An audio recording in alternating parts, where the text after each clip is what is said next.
আপনারা কেমন আছেন? আশা করি ভালো আছেন। আমিও ভালো আছি। আজকে দেখাবো কাদা চিংড়ির বড়া। কাদা চিংড়ি নিয়ে নিয়েছি। এখানে পেঁয়াজ কুচি, লঙ্কা কুচি দিয়ে দিলাম, হলুদ দিয়ে দিলাম,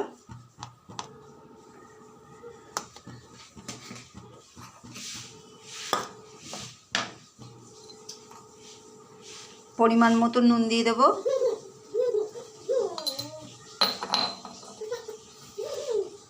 বেসন দিয়ে দেব,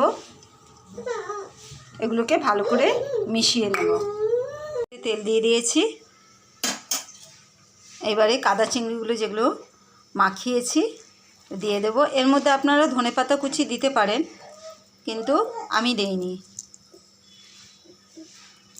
এরকম করে ছেড়ে দেব আস্তে আস্তে।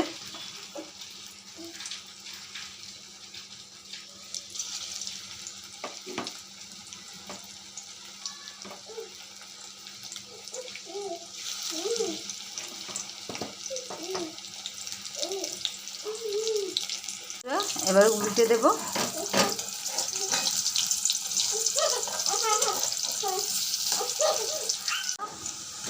সুন্দরভাবে হয়ে গেছে। এবারে নাবিয়ে ফেলবো। ডালের পাতে গরম গরম ভাতের সঙ্গে খুব সুন্দর লাগে কাদা চিংড়ির বড়া।